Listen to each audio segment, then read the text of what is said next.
I'm Crystal Basergo. I'm 25 years old and I'm currently studying healthcare, specifically Certificate 4 in Aging Support.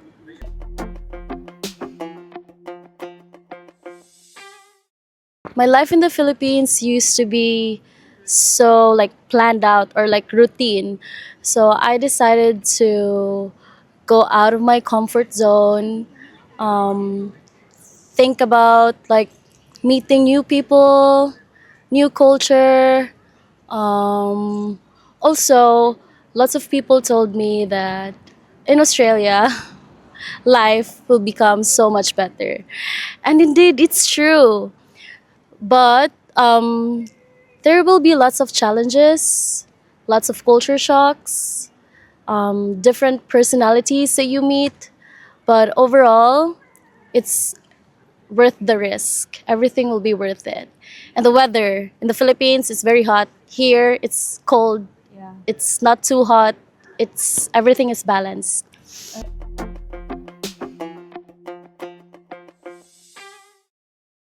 Before applying, so I used to live with my family in the Philippines. So every day kay nilutuan kog pagkaon sa akong mama, akong ate, spoiled kay ko sa akong mga siblings and everyone around me. So my biggest fear would be living independently, living alone, handling finances by myself, starting back to zero, everything. And then, yeah, I think that's it. Living independently. That's my biggest fear.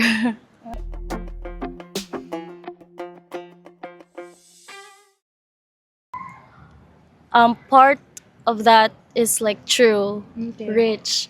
But I'm not rich. I'm not rich. My brother, my family made it possible. So they all contributed, starting from the show money, from all the expenses and everything. They all contributed. But I've heard a lot of stories from different Filipinos around me or that I met who were really unfortunate back in the Philippines.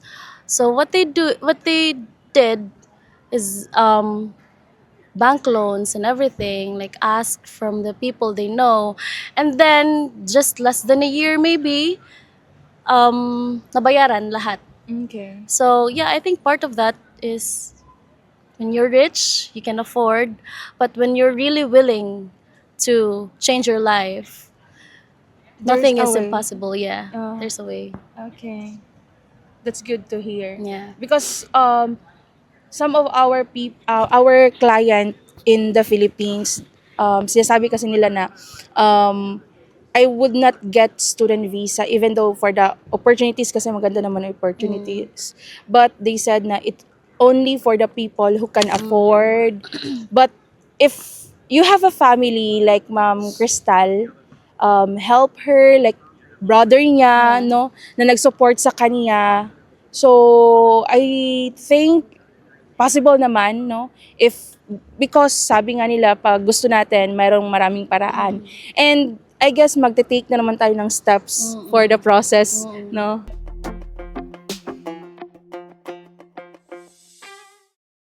Months Months lang. lang. Okay. Parang I started asking questions around February, and then granted yung visa ko October. February, March, April, May, Okay. June, July, August, October. 8 months. Madali lang pala. Mm-mm. Okay. Kasi yung iba nagte-take ng year because they save money Mm. for other expenses. So, I guess pwede naman yon na process kumbaga. Mm. Oo. If ano lang talaga, like, willing ka talaga, like, gusto mo talagang pumunta dito, madali lang. Oo. Like, mas madali yung process kasi you're into it eh. All Mm. the requirements, minamadali mo kasi ayaw mo na madelay and Oo. everything. Yeah. Yes. Like planned. Plan na Plan. talaga siya. Mm-mm. Okay.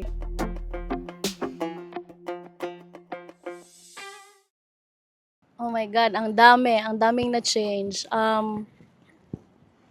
Okay, so starting from myself muna.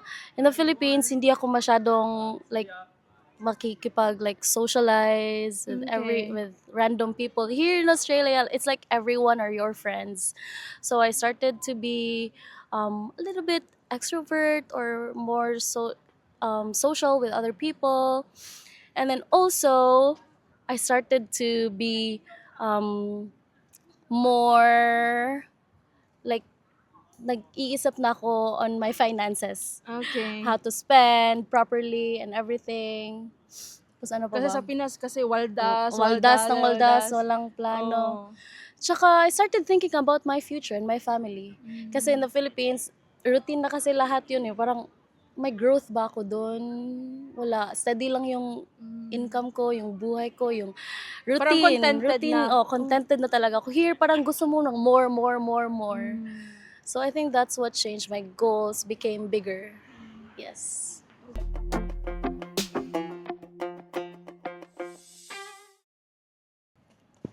Super, super, super, super, super, super worth it. Like I'm enjoying my life here. Yes, the finances can be super hard, but marami namang ways na how to earn money. And just trust yourself. If you miss your family, just call them. They're just one call away. And don't be afraid to take risks, because that's what makes life better. So yeah, I did not regret any single thing. Everything was worth it. Worth the risk. Okay.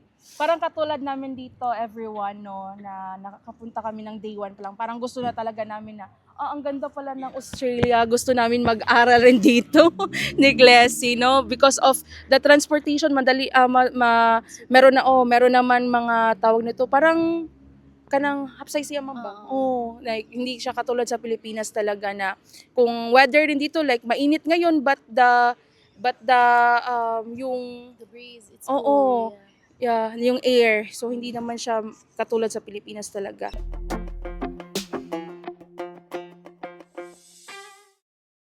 They basically did everything for me from the paperworks, from the courses, the right course that I should take, the all the paperwork, the documents, kung ano yung mga babayaran ko, ang need ko lang ginawa nun is mag-submit, mag-answer ng calls nila. Ganun lang.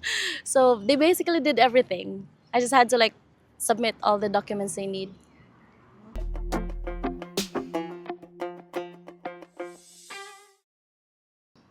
One step at a time, and like i-plan nyo talaga kasi it's not easy, but it will be worth it. So one step at a time, consider everything carefully, think of it carefully, and then yeah, if you just put yourself into it, everything will be better for you. And look at me, I'm already here. I'm having fun. So you'll have fun too. You can do it. Okay, so thank you so much, Ma'am Crystal Basarga, for sharing your Basargo po pala, sorry. So thank you so much, Ma'am Crystal Basargo, for sharing your experience here in Australia. And we are very happy for giving your time to us, even though you're not feeling well, Ma'am, based on Ma'am Glessy, but you give time also to us. And we are very happy, grateful as well.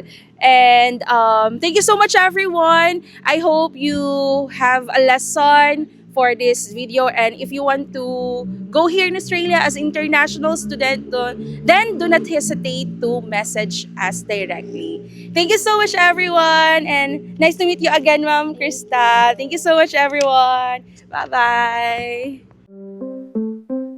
The wet da da da da da da da da da da da da da da da.